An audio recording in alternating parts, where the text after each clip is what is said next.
மணிப்புரா. இந்த மணிப்புரா ஜோடிக்குள்ள ஏதாவது ஒண்ணு இறந்துடுச்சுன்னா இன்னொன்னு தானா தற்கொலை பண்ணிக்கும். ஒண்ணுக்குன்னா அவ்வளவு அஃபெக்ஷன். அதனால இதை என் ஞாபகார்த்தமா உனக்கு கொடுக்குறேன். இதை மிஸ் பண்ண கூடாது.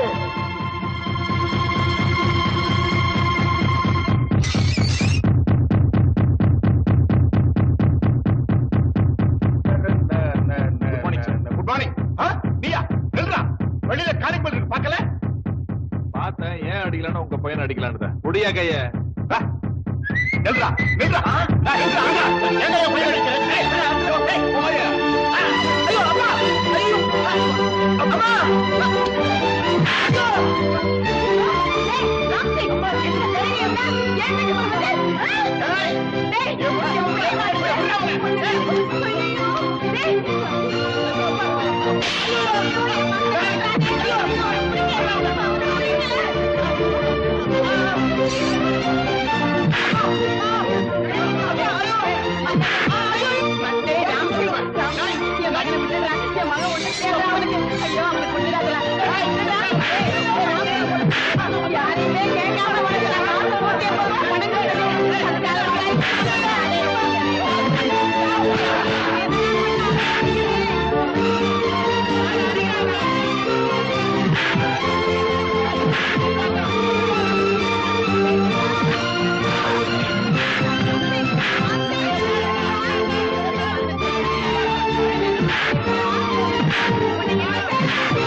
அநியாயமான அப்பா இப்ப போட்டு அடிச்சிட்டு இருக்கான். அதை தடுக்க நான் டியூட்டில இருக்கணும் அவசியம் இல்ல. இவ்வளவு பேசுறீங்களா சார்? நேத்து ராத்திரி ராம்சிங்க 4 பேர் போட்டு அடிச்சாங்களே, அப்ப மட்டும் எங்க போயிருந்தீங்க? இதுக்கெல்லாம் காரணம் யாருன்னு உங்களுக்கு தெரியுமா?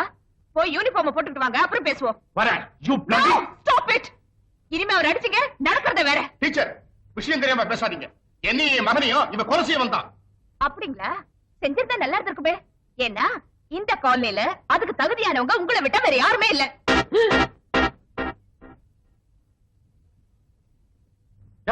நீ ஸ்டேஷன் போன் பண்ணி ஜீப் வர சொல்லியா? ராஸ்கல், இவனை நான் சும்மா விட போறதில்லை.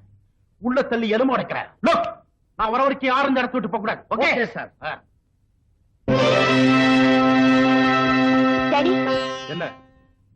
அவரை ஸ்டேஷனுக்கு கூட்டிட்டு போறீங்களா? ஆமா. அனாவசியமா அவர் மேல கேஸ் போட வேண்டாம். பாவம், அவர் சாபம் நம்மள சும்மா விடாது. பாவம் குடியத்தை பார்த்தா போலீஸ்காரன் டியூட்டி செய்ய முடியாது. டாடி, ராஜாவை அடிச்சது தானே பாத்தீங்க. அதுக்கு முன்னாடி என்ன நடந்ததுன்னு தெரியுமா? என்ன வேணாலும் இருக்கட்டும். ஆஃப்டர் அவன் கூர்க்கா, அவன் இப்படி செய்யலாமா? எதுவா இருந்தாலும் என்கிட்ட சொல்லிருக்கான்ல. ராஸ்கல், அவனை உள்ள தள்ளி என்ன பண்ற பாரு. டாடி, அந்த டீச்சர் சொன்னதை கேட்டீங்களா? யார் சொல்றது கேட்க நான் தயாரா. அவனை இப்ப லாக்அப். டாடி, அப்படி ஒண்ணும் பெருசா நடக்கலையே. அவங்களை காம்ப்ரமைஸ் பண்ணி அவரை விட்டுடுங்களே.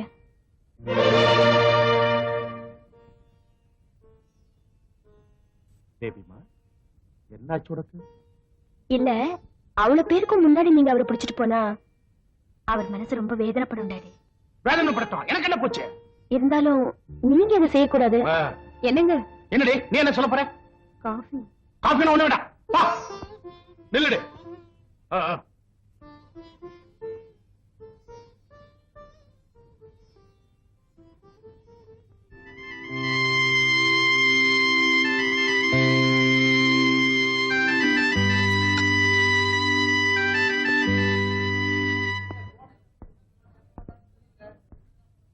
சார், லிசன், எல்லாரும் அவங்க உங்க வீட்டுக்கு போங்க.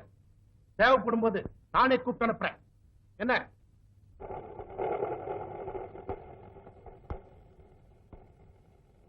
வரமா?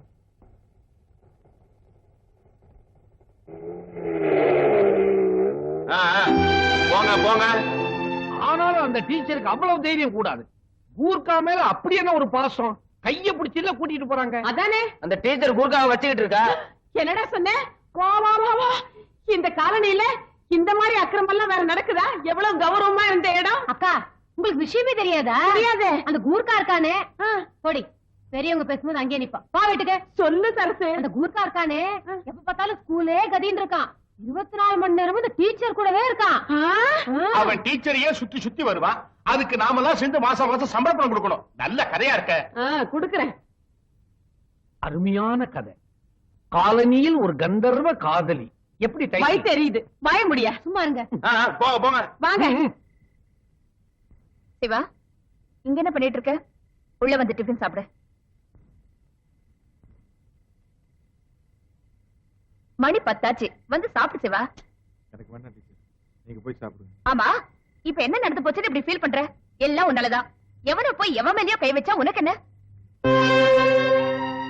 லதா ஒண்ணு நீங்க நினைக்கிற மாதிரி எவ்வளவு இருக்கு.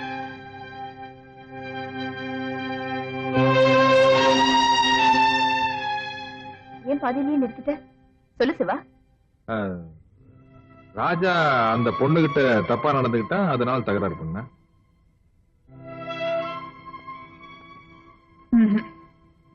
நான் நம்ப மாட்டேன். நீ எதையும் என்கிட்ட இருந்து மறைக்கிற. இத பாரு, என் மேல நீ உண்மையிலேயே மரியாதை வச்சிருந்தா சொல்லு, இல்லன்னா வேண்டாம். டீச்சர்,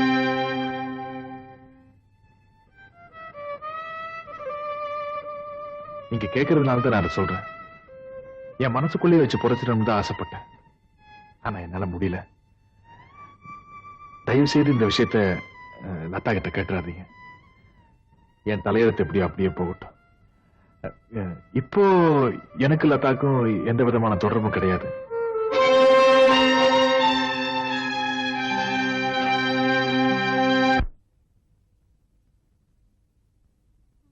அங்கிள், ஒரு கதை சொல்லுங்க அங்கிள். சொல்லுங்க அங்கிள், சொல்லுங்க, ஒரு கதை சொல்லுங்க.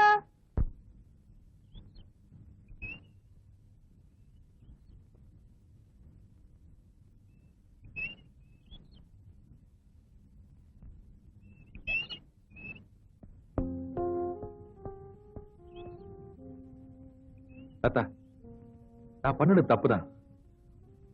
உனக்கே தெரியும், நான் ரொம்ப வறுமையில கஷ்டப்பட்டுக்கிட்டு இருந்தேன்.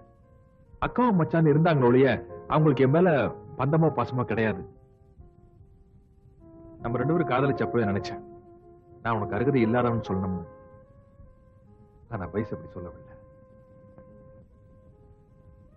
எல்லாம் அந்த ஜோசிகாரன் பண்ணது.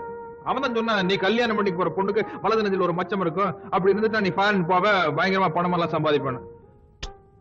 நானும் அதை நம்பி மடத்தனமா அப்படியெல்லாம் நடந்துக்கிட்டேன். சத்தியமா தப்பான எண்ணத்தோட இல்ல. இந்த வேஷம் கூட சோத்து பிரச்சனை தான். ஆனா வறுமைனா என்னன்னே தெரியாம வளர்ந்த உனக்கு இதெல்லாம் தெரிஞ்சிருக்க நியாயம் இல்ல. நான் இந்த ஊரை விட்டே போயிடுறேன். அப்ப இந்த வேலை இல்ல லதா, உன்னை பார்த்துட்டும் பார்க்காத மாதிரி போறதும் வரதும், உன்னை தெரிஞ்சிட்டும் தெரியாத மாதிரி நடிக்கிறது, இதெல்லாம் என்னால முடியாது. எனக்கு இருக்கிற இதே ஃபீலிங்ஸ் தான் உனக்கு இருக்கும். அதனால நான் இந்த ஊரை விட்டே போயிடுறேன், ப்ளீஸ். நீங்க ஊருக்கு போனா தாராளமா போலாம். அதுக்காக என்ன ஒண்ணு காரணம் காட்டிட்டு போக வேண்டாம். ஏண்டா, நீங்க நினைக்கிற மாதிரி நான் ஒண்ணு பழைய லதா இல்ல. அதான் ஒரு நிமிஷம். நீ வேணும்னா பழைய லதாவா இல்லாம இருக்கலாம். ஆனா நான் என்ன பழைய சிவாதான். நீ கூட பேசாட்டி பரவாயில்ல. ஆனா நாம பழகின அந்த இனிமையான நாட்கள் நினைச்சிட்டு நான் சாகர வரைக்கும் சந்தோஷமா இருப்பேன்.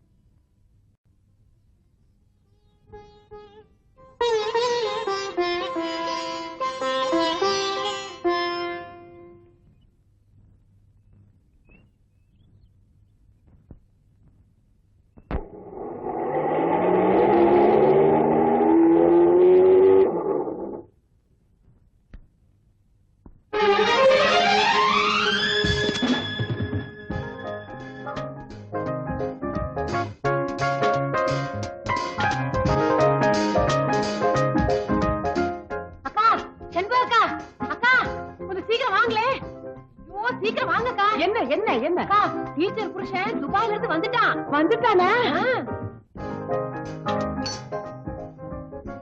தம்பி, வாங்க செக்ரட்டரி ஆண்டி. என்ன வர வர கிளாமர் ஏறிட்டே இருக்கு.